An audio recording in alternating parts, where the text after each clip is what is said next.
Tama po ako, hindi ba? No, sir. You are inconsistent. No, sir. I did not say that you're correct. I will not agree that you are correct. West Philippine Sea is our exclusive economic zone. As a commissioned officer of the Philippine Coast Guard, being a spokesperson, calling me Mangmang, not Marcoleta is now recognized. Your turn. Marami pong salamat, Mr. Chairman. Sa YouTube, sabi po ninyo kanina, lahat ng election misinformation, katulad po ng mga contents that might negatively impact free and fair democratic elections, ay tinatanggal po ninyo, sir. Tama po. Mr. Chair, certain types of election misinformation po, Mr. Chair. Kasi po ngayon, actual po yung nangyayari sa akin. Ako'y binabas po ng, hindi naman po masyadong marami. Ngunit, dahil nga po doon sa pagkakasabi ko na there is no such thing as West Philippine Sea, meron pong isang Commodore na tumawag sa akin na traitor. Do you understand, attorney, the word traitor? Yes, Mr. Chair. Yun ba ay shocking? Yun ba ay incendiary? Yun ba ay demeaning or inappropriate language for a member of Congress like me?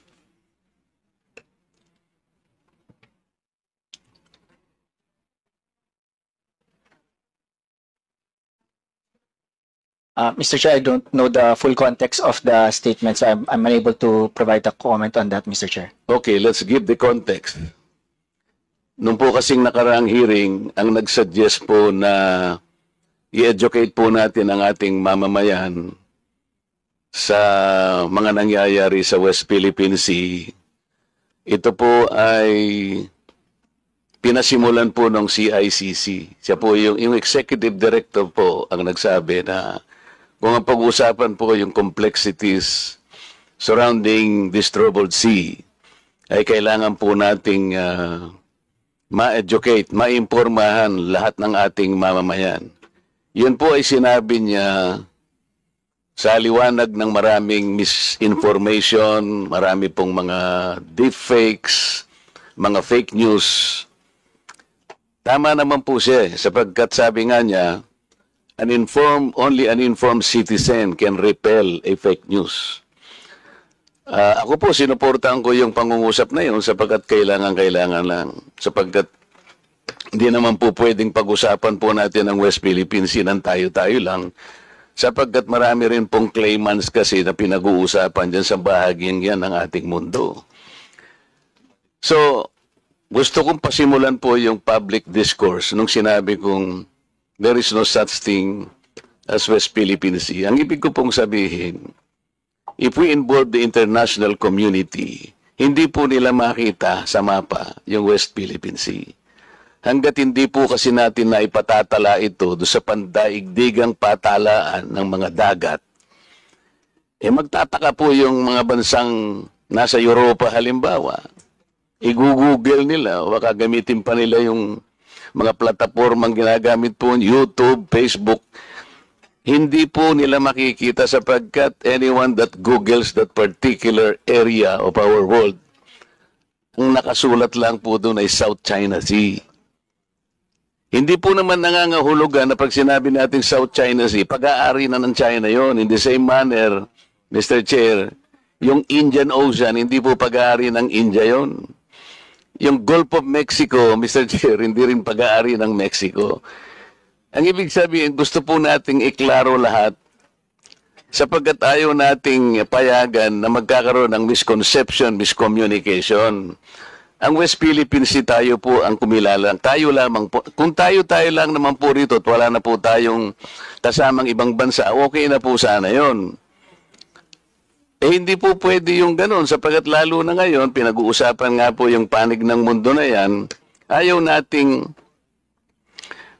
masabi man lang ng ibang bansa, ano ba yung pinagkakaguluhan na ito? Bakit hindi namin makita yung West Philippine Sea? Kasi hindi nga po nakatala. Ang patalaan po, Mr. Chair, yung tinatawag lang International Hydrographic Organization. Ngayon po yung isang Commodore, tinawag po niya ako na traitor. Nang hindi po niya tiningnan yung konteksto ng pinag-uusapan. Bakit po hindi nyo ipaliwanag sa buong mundo na pinatatala na natin yung West Philippine Sea pero hindi natin maitala-tala. Matagal na pong panahon na pilit nating ipatala, hindi pa po na ipatatala. Kaya sa ngayon, hindi po nire-recognize. Tayo lamang po yon. Mr. Chair, yun pong sinasabi nating West Philippine Sea. Ito po yung bahagi ng ating exclusive economic zone. Atin po yun, for the record, kinakailang pong malaman ng lahat. Atin po yun, kahit anong mangyari, we will fight anybody to the last drop of our blood. Atin yun, yun ang ating exclusive economic zone. May pangalan o walang pangalan, atin yun. Pero yung isang Commodore na masyadong emotional, tinawag niya akong traitor, Mr. Chair, nang hindi po niya naiintindihan ang pinanggalingan ng pinag-uusapan dito. Pwede po ba tayong gumawa ng kalye, tayo-tayo lang, nang hindi natin ipatatala sa barangay o kaya sa munisipyo?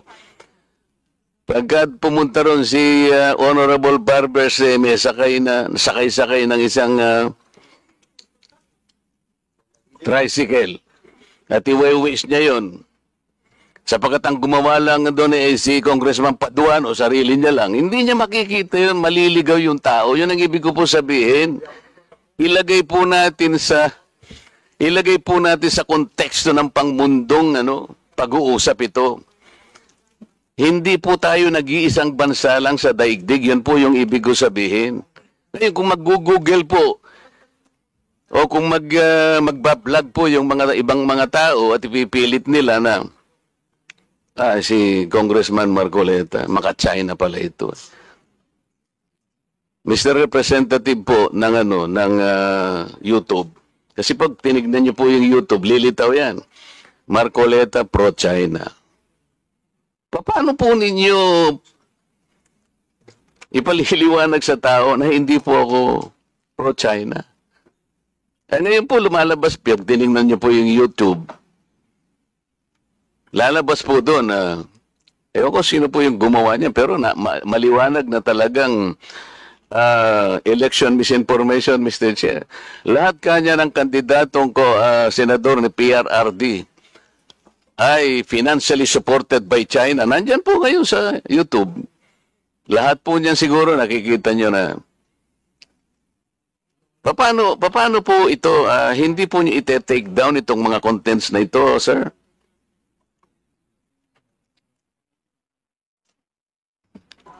So kung meron pong magre-report nung content, i-assess po yung content against sa mga polisiya po. At, makikita po ninyo doon, sir, na I was called a traitor at yung statement ko raw is a disservice to the nation. It came from no less than the spokesman of the Philippine Coast Guard. I believe he is here.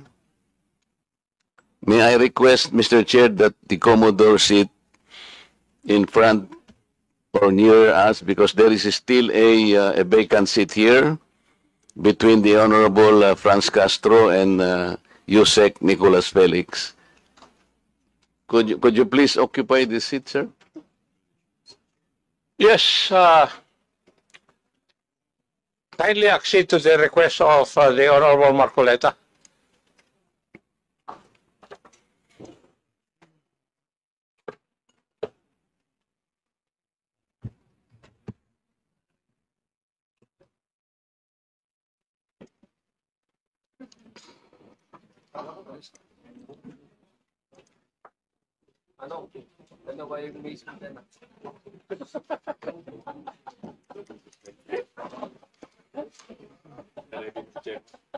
May I continue, Mr. Chair? Please proceed. And thank you for acceding to my request, Mr. Commodore. You just called me a traitor, sir.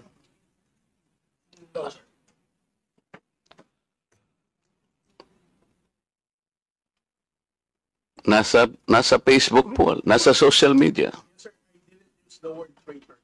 Mr. Chair, with your permission. Butit inulit mo, Commodore. Bago ka sumagot doon sa tanong niyang Juan, patapusin mo muna yung legislator and then you wait until you are recognized by the chair, okay? Yes, sir. Thank you. Thanks, sir. Please proceed. You said that you did not say that I am a traitor, but it is in the social media. Did you take an effort to clarify that so that you could not mislead people because they might believe that you have said that? It is only now that you are disowning this statement. Mr. Chair. Mr. Chair. Yes, sir. To the Honorable Marcoleta, sir. Let's put it on record. I did not use the word traitor in describing your statement that the West Philippine Sea ay kathang-isip lamang po. Let me read my post on X. I stand by the statement of President Bongbong Marcos when he said ang West Philippine Sea ay hindi kathang-isip natin lamang. Ito ay atin, ito ay mananatiling atin hanggang nag-aalab ang diwa ng ating minamahal na bansang Pilipinas. Hearing someone claim that the West Philippine Sea is merely a fabrication of the Philippine government is a disservice and an embarrassment to their entire party, the organization he belonged to, and even their own family. How can the one face the younger generations today and tell them that our exclusive economic zone to the west of our archipelago is non-existent? I cannot recall, Mr. Hindi, Chair. kasi ang salita mo dyan, merong nagsabing katang-isip. Sinabi ko ba na katang-isip ang West Philippine Sea? I said I stand by the statement of the President. I did not mention you said it, sir. Meron kang katang-isip na sinabi dyan eh. To whom are you referring that? No, sir. The katang-isip phrase was the President's statement during his SONA. I just merely restated the statement of President Bongbong Marcos Kaya nga, when he you are now delivered it to SONA.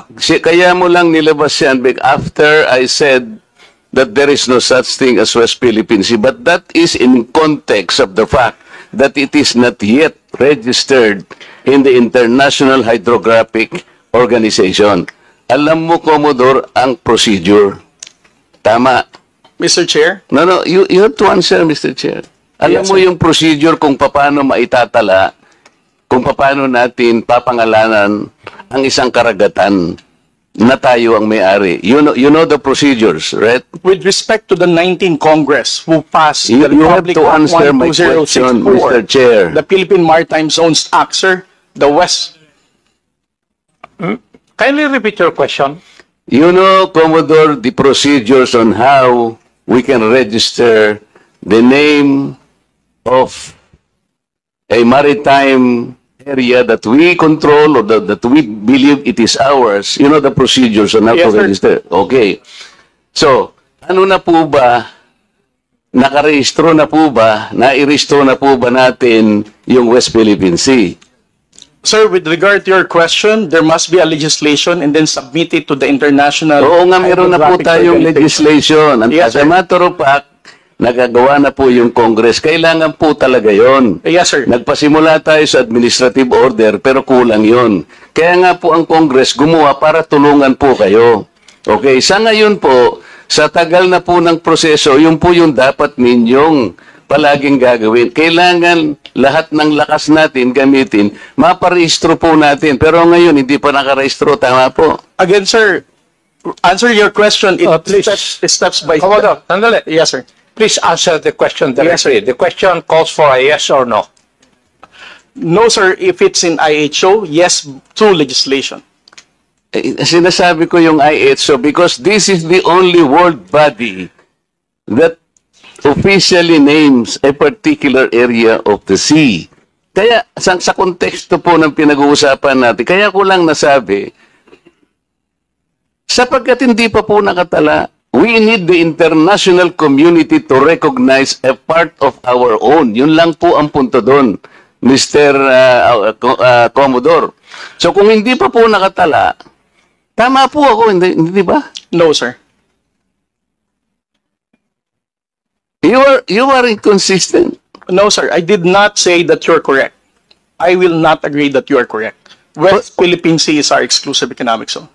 Eh, Mr. Chair, wala tayong dispute that. Sinasabi ko na nga sa iyo, yung sinasabi nating West Philippine Sea is our own exclusive economic zone. This is ours. You and I should fight for it until the last drop of our blood. Ang sinasabi natin dito, kagaya ng nire-request ng CICC, let us educate our people sapagkat ang alam ng mga tao, lahat tayo, ang alam natin, nakarehistro na. Ang sinasabi ko, hindi pa po nakarehistro. Ikaw ba pwede kang mag-enroll sa isang eskwela nang hindi ka nag-register, nang hindi ka nag-enroll? You answer my question. Of course, sir, there is a legislation. Kaya hindi pa nakarehistro, Mr. Chair. This is the only point.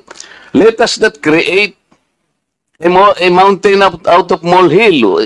Bigla mong sasabihin, in response to what I said, tathang isip o blah blah blah at lumabas sa traitor. Hindi ka man lang gumawa ng effort, for example, na I did not say that. Ngayon mo lang sinasabi. But you know, people are bashing me. I am pro-China. When is the last time or the first time that I am pro-China? Again, Mr. Chair, I never said that you are a traitor. That is clearly posted on my Twitter Pero account. hindi ka po nagbigay ng paliwanag na sinabi mo sana doon sa social media din. Bakit nyo ina-ascribe sa akin na sinabi ko na traitor si Kong Marcoleta? I did not say that. It is only now that you are explaining na wala kang sinabi. But kumalat na sa social media, kaya nga tayo nandito. These are the excesses and the abusiveness of social media, Mr. Chair. Nangyari na. Kahit na ilang libong mag-explain ka dito, yung tao narinig na nila na ikaw ang nagsabi. Because meron ka pang litrato dun eh. Mr. Chair, nobody has ever asked me whether you are a traitor. This was only the first time that I was asked whether you are a traitor or not. You are not even aware na sa social media sumabog yun. Nandun yung litrato mo and the claim that I am a traitor. Ngayon ka lang nagpapaliwanag na I am not a traitor. Pero nangyari na yon. Mr. Chair, I don't think that I'm under in any obligation to respond to all those social media Mr. posts Chair, by bloggers, social media influencers to tell them that they're wrong. Siya muna. Sabi niya wala siyang obligation. Finish your statement. Yes, sir. Mr. Chair, Honorable Marcoleta, sir, I think I'm no under obligation to tell all the social media influencers, to bloggers, defend your name, tell them that you are not a traitor. Again, I did not mention that you are a traitor. It's not, those words did not come from me. Why would I go to the extent of defending you and you are running for Senate? I might as well be interpreted as running for, supporting somebody for public office. Mr. Chair, clarifying something that is wrong is Have not the floor, political. please. Thank you, sir. Commodore, tinatanong lang ni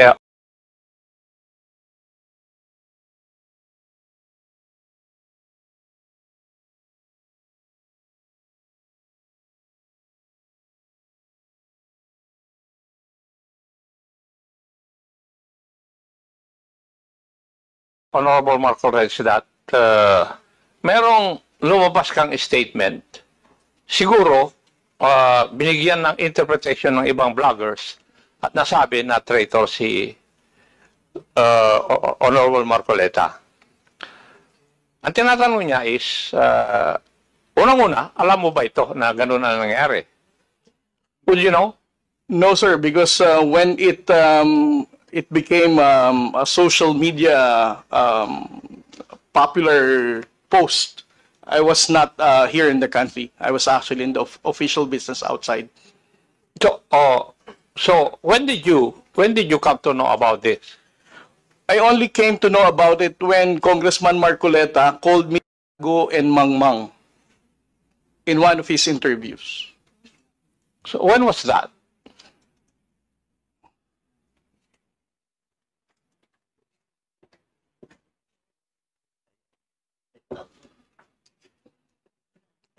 during his interview last February 10, huwag tayong magpagago at magpaka-ignorante katulad ng Commodore na yan. So, at that point in time, ang tinatanong kanina ni Honorable Marcoleta na merong misinterpretation doon sa iyong statement sa social media. Yes, sir. And you did not bother na i-correct man lang yun. Yun ang dinadrive ni Honorable Marcoleta kanina pa. Yes, sir. So, please answer that question. You did not do anything. I did not do anything, sir. Okay. Why? Why did you not do anything? It's because, sir, if I'm going to keep on defending to any, because one, No. Yeah. You are not supposed Yes. to defend me. Yes, sir. Because If as I it is said, true, Mr. Chair, that he did not call me traitor, but it continues to be there and to be consumed by the public through the social media. I think it is his responsibility to deny it if it did not come from him. That is all I was asking. And I think this is not too big for him Wes, to when do. I heard Yun about lang. your interview calling me But, gago and mangmang, he did why not would do I even anything. defend you if you're calling me Yun na nga, that's why I'm as a asking commissioned why. officer of the Philippine Coast Guard, Is it not being a important to you to spokesperson, correct something calling that me did not mangmang, not knowing originate what from I'm you? saying? But It's because, actually, Mr. if you Chair, read that the only context, time I even the defend act of that, doing it Sandali, is the sandali. one that is Papasamahin gago. mo muna Di ba? Yung ganon, not necessarily the person eh. Sabi ko nga sa'yo, kung kinurek mo man lamang yun, because it continue to be there in the social media, Mr. Chair, yun ang nakakasama sapagkat people, hindi ko naman sinabi talaga yun. Mamamatay siya because it came from you. Pero pag hindi mo sinabi at you continue to be silent, akala ng tao, sinabi mo. So that is the problem, Mr. Chair. And I think we are hearing this in order to correct the misconception and misinformation because it continues to spread. If you get the point, Commodore, Mr. Chair.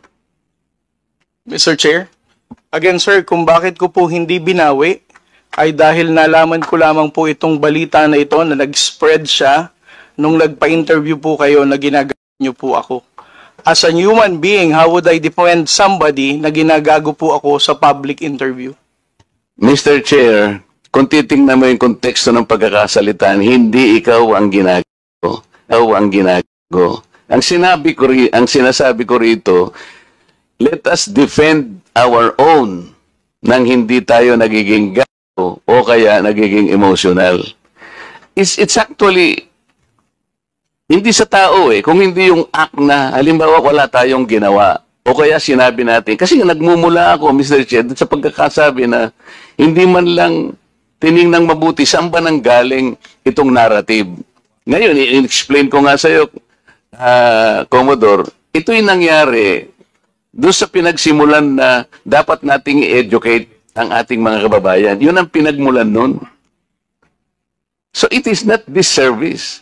I do not deserve to be called a traitor just like that. Kasi ang gusto kong mangyari, lumitaw, ma-informahan natin ng tao na sa ngayon, hindi pa talaga na itatala officially yung West Philippine Sea para malaman ng tao. At yun ang kailangan natin gawin. Pagsikapan natin, pagsakitan natin, ipatala natin, Mr. Chair. Because pag napatala na natin yun at ginugel nila, talaga palang merong West Philippine Sea. Hindi lamang dahil sa nandun, gumawa na tayo ng batas. Because, Mr. Chair, that is preparatory para maipatala na nga natin eh. Kaya lang natatagalan talaga. Ganun siguro yung proseso. So yung pong mga ibang vloggers, Commodore, hindi nila ma-recognize. Kaya example ko kanina, ginugoogle, wine-waste ni Congressman Barbers, yung kalye na gawa-gawa lang ni Congressman Paduano, hindi po niya makita. So nagkakaroon ng confusion. The tendency to be misinformed proceeds from the fact na hindi pa talaga na ipatala, sir. That's the only point. Mr. Chair, ngayon, kung babalik po sa Google, Mr. YouTube, ito kumakalat, lumalakad, but you are not doing anything to control this. So, ang daming, ngayon, nagbabas sila sa akin, si Marcoleta, pro-China. Ngayon, may lumitaw na naman through your platform. Lahat po ng senador na kagrupo ni ganito, lahat po sila ay pinopondohan po ng China. Nandito ngayon. I will show it to you before you leave, sir, na lumilitaw na naman dito. So kasama po ako doon sa grupo na yon na pinipinance ng China. Ganun po eh. So it becomes now an election misinformation that will impact on the credibility of the election. Maaring mamislead po na naman ang mga tao. Yun po yung ating gustong ayusin, yung misconception and misinformation. Lumitaw lamang po kasi sa kawalan ng information na hindi pa po natin naipatala, Commodore. Hindi pa nakatala talaga officially. Tayo-tayo po, walang problema eh. Kung tayo-tayo lang.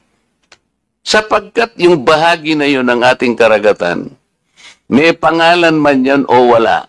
Sabi ko nga sa iyo kanina, tayong dalawa ilaban natin yun hanggang sa huling patak ng ating dugo. Atin yun at walang makakapagpabago doon. Ang problema, nagkakagulo tayo because of that misconception. Walang masamang tinapay doon, Mr. Chair. I want to explain that. Ngayon, ako nagpapasalamat ako sa iyo at sinabi mo ngayon at naliwanagan na hindi mo pala sinabi yung I am a traitor. So salamat kahit nahuli. Sabi nga natin, Mr. Chair, huli man daw at magaling, nayahabol din.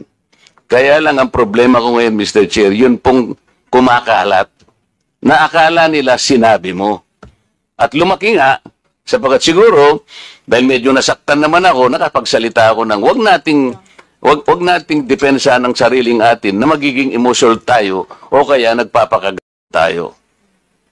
So, kaya lumaki ng lumaki dahil lamang doon. But the context, Mr. Chair, the context is gusto nating huwag gamitin ang misconception or misinformation, lalo na ng mga vloggers, sa lahat po ng bahagi o aspeto ng ating buhay.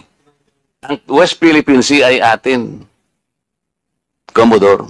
Yes. Because this is the exclusive economic zone of the country. And there is no changing that fact. Kahit anong magbali-baligtarin natin ang mundo natin, atin ito. Kaya lang ipatala po natin yung pangalan para po hindi gamitin sa misinformation. Mr. Chair, thank you very much. Well,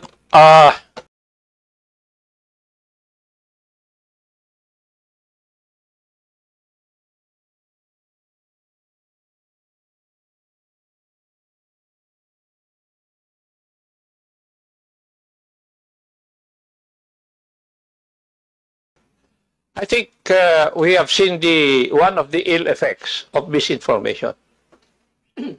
I think everybody will agree to that.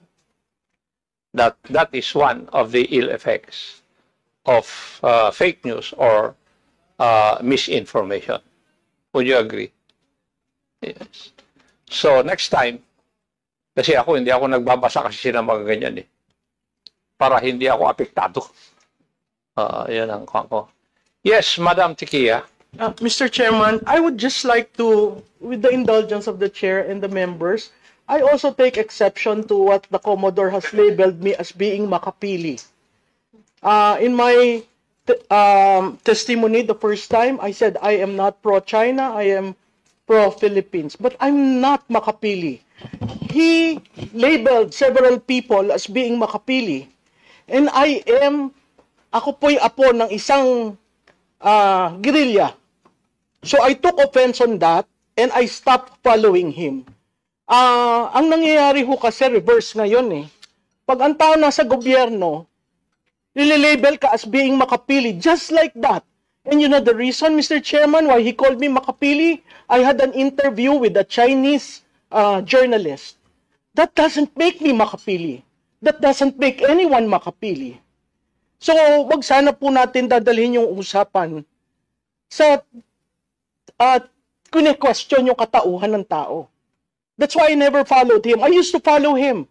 I used to question him. But after labeling me as makapili, na hindi po, alam ng karamihan ng kaibigan ko, nag-decide na sana ako sa ibang bansa, pero umuwi ako. Pero for man in uniform to call me makapili, that's insulting. Yun lang, sir. Any statement? Commodore?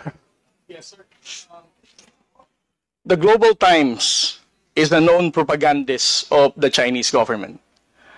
If you're going to look at those personalities na in-interview ng Global Times, you're going to doubt what is the objective, why such personalities are being interviewed. If you're going to look at the posts of those people who were interviewed and who gave comments about our fight in the West Philippine Sea, I think that's where I'm getting that kind of assertion. Again, this is just an opinion, but those opinion is guarded on what I have seen so far in their social media posting about how they reacted on our responses in the West Philippine Sea, about how they downplayed the level of aggression that the armed forces of the Philippines and the Philippine Coast Guard is experiencing in the West Philippine Sea, not to mention the abuses of the Chinese Coast Guard against the Filipino fishermen in Bajo de Masinloc. I am not labeling anybody as makapili unless you're going to support and toe the line for our fight in the West Philippine Sea. Ang laban po natin sa West Philippine Sea requires amplification of truth and factual narrative. Let us not distort the messaging of the Philippine government. Ang laban po ng West Philippine Sea, hindi lamang po ito laban ni Pangulong Bongbong Marcos. Laban po nating lahat ito bilang Pilipino. I agree with you. But that doesn't give you the right to label people unless you have concrete pieces of evidence. When you label people wrongly, they are committing a crime. Would you agree with that, Commodore? Yes, sir. I definitely agree. And that's why I'm looking into my social media whether I clearly identified Miss Maluti Kia as a makipili. Sir, you tagged me. That's why I stopped following you. And that was, sir, Mr. Chairman, that is one interview. I received invites for interviews, whether political, whether campaigns, and that is one. How can you label me without knowing me first? That's my point. Being makapili in your time and the time, it's something that we hold dear. We do not want to be labeled makapili. But he readily labeled me with one interview. That doesn't define me. That doesn't define my belief in the Philippines and on South China Sea. At Commodore, ang laban ho sa South China Sea, nagsimula pa yan nung unang-una pa. Mr. Chairman, hindi lang point of order, ngayon. Mr. Chairman. Sandali. Thank you, Mr. Chair. Yes. Kaya nga po, nagkakaroon ng hearing na ganito dahil nagiging problema na natin yung fake news Otherwise, this issue would not reach Congress. Ako nga, to tell you frankly, yung mga anak ko ang nagsabi sa akin, smile at nakipagkamayan lang ako kay Honorable Franz Castro. Nililabel na ako na friendly with the left. O nag-I5. Anak ko ang nagsabi no dahil hindi ako nagbabasa ng ganyan Sayang lang yung oras. Kasi I need to discern whether the news presented there are true or not. And that would need time for me to discern or to find out, to validate whether it's true or not. So, never mind. It's just a waste of time. Yun ang aking paningin dyan. That's why I'm not affected kung ano man ang sinasabi. Kaya nangingiti na lang ako pag naiinis si Honorable Marcoleta pag sinasabi na traitor siya. Anyway, Honorable... Chairman, just, I will not anymore raise a point of order, but this is just a reminder to all the members, to all the resource persons. In the hearing, any hearing, we do not allow that exchanges of, Mr. Chairman, exchanges of accusation against, from one resource person to another. We have a different venue for that. And with due respect to Ma'am Malu, Ma'am, sorry po kasi ganito yung rules natin, no? It's between the good Commodore and of course the issue raised by Congressman Marcoleta.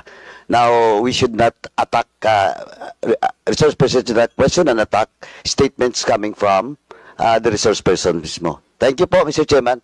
Thank you po. Thank you. Before I give the floor back to the Honorable Marcoleta, let me recognize the presence online of the Honorable Maria Rachel J. Arenas. Magandang hapon po. Yes, Honorable Marcoleta, please proceed. Colonel, did Commodore. Okay. Commodore, you graduated from the Philippine Military Chairman, Academy. General Acob knows we have the honor I'm code 3 weeks among short the of my Cadet Corps graduation. Armed Forces of the Philippines. Would I was you charged like of to cheating say, with other or you would like to 7 of explain my why you classmates, did not and it was a gentleman's succeed in agreement. graduating from that If you great, violate the honor military code, academy? you Yes, Mr. Chair. formally file your as what, resignation and then you just leave, sign the clearance, and get out of the Philippine Military Academy. And that's 3 weeks before my graduation, sir. I never insisted because I respect the honor code. But did you violate the honor code? Yes, sir, we did. That's why I resigned for the good of the service. Okay, but that's not my question. We need to defend our exclusive economic zone with all our might and with all our life. Because it is ours. Hindi lamang yung EEZ, merong continental shelf, territorial sea and all this. These are maritime rights, which even the UN Convention of the Law recognizes. We had an award, yung arbitral award between the Philippines and China, and the subject matter is the South China Sea. You know that, Yes, I'm sure. In that particular award, the tribunal ruled that the Scarborough Shoal is a traditional fishing ground. Yes, sir. I'm sure you studied that. Traditional fishing ground proceeds from the traditional fishing rights, or TFR, which is a private right fully recognized under public international law. Yes, sir. You agree? Traditional fishing ground. And in that award, the tribunal said, well, the Vietnamese, the Chinese, and the Filipinos can freely fish in that area because it is a traditional fishing ground. Mr. Chair, I think the good Commodore and the rest of the agency that is bound to protect our fishermen could have started along that line. Because a traditional fishing right is a private vested right. It does not concern territory. Sa aking palagay, Mr. Chair, mas magandang maging magandang simula yun. Let's talk to China. And I believe China will recognize the traditional fishing right. Because in the year 2000, I will remember that they had an agreement with Vietnam in the Gulf of Tonkin. If you will study that. Nagkaroon sila ng agreement and they divided that fishing ground among themselves. Something that we can also do para hindi tayo nagkakaroon ng girian. Pinag-uusapan lang naman dyan are the living resources in this particular area. Bakit hindi po natin binibigyan ng emphasis? Why don't we initiate something positive along that line?